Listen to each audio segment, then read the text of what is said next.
For over 3,000 years, a story has lain hidden beneath the sands of Egypt. A story we are only now beginning to reclaim. It is the story of a time we call the New Kingdom.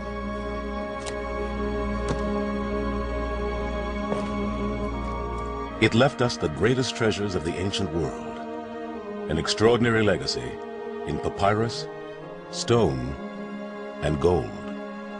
But behind these treasures lies an epic tale of real people.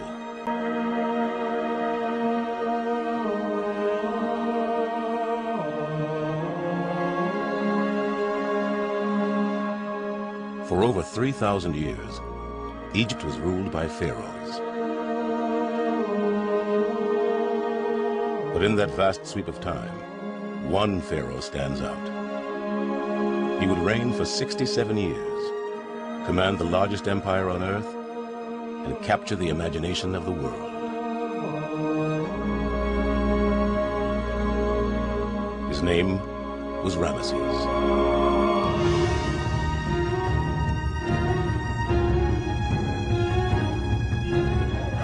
Ramesses built a reputation that has resounded through history. It was a reputation deliberately crafted by the pharaoh himself.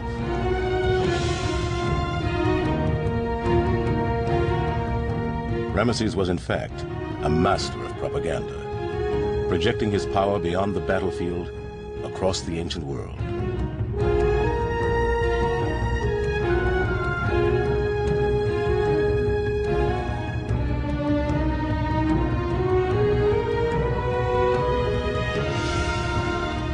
This is the story of how one man created his own legend.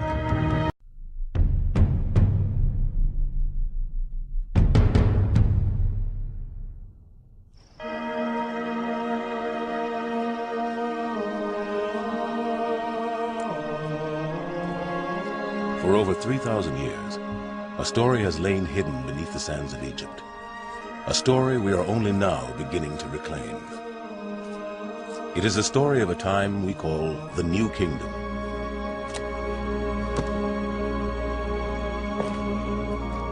It left us the greatest treasures of the ancient world, an extraordinary legacy in papyrus, stone, and gold. But behind these treasures lies an epic tale of real people.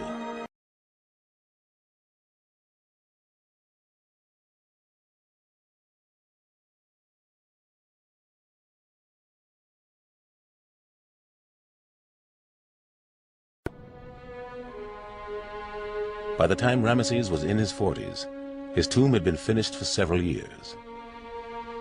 With the average Egyptian life expectancy at around 35 years, Ramesses must have known that he was already living on borrowed time.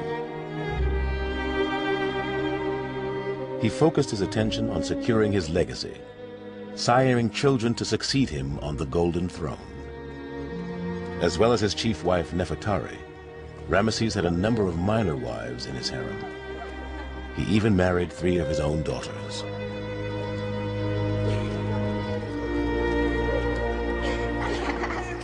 In his inscriptions, he boasts of something like 80 sons and something like 60 daughters, although the number of daughters is about a lot vaguer than the number of sons. But he boasts of a huge offspring, and he's rather like one of those modern dictators who are known as father of their country, in many cases literally. Confident that he had produced an heir, Ramesses turned with renewed vigor to his building program.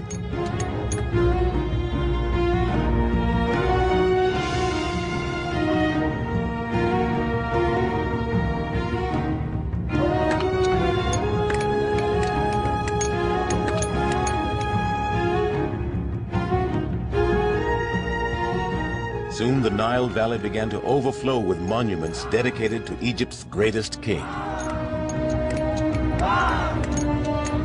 When Ramesses builds, he builds big.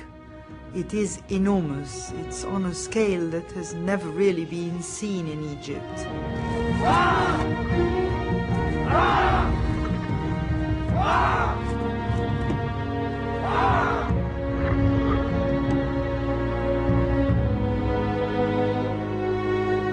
Everywhere, Ramesses' title could be seen carved into rock. Hieroglyphs that read, "Ruler of Rulers."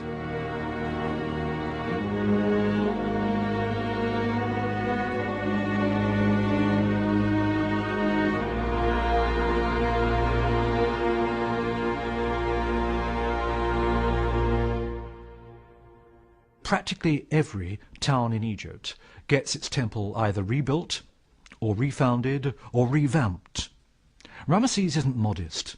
If he sees a rather nice monument, let's say an obelisk, put up by a previous king, he puts his own names all over the obelisk as well. Where great temples already existed, such as here at Luxor, Ramesses simply erected a new entrance with 4 statues of himself to claim the temple as his own.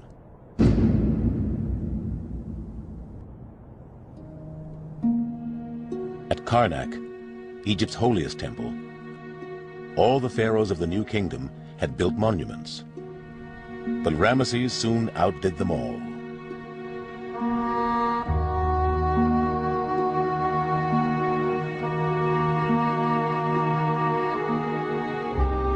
In the great hypostyle hall begun by his grandfather, Ramesses ordered a work of awesome proportions.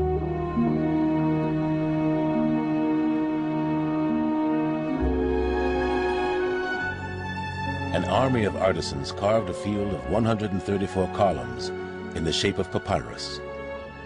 Each column stood 69 feet tall, 6 feet wide, and weighed over 100 tons.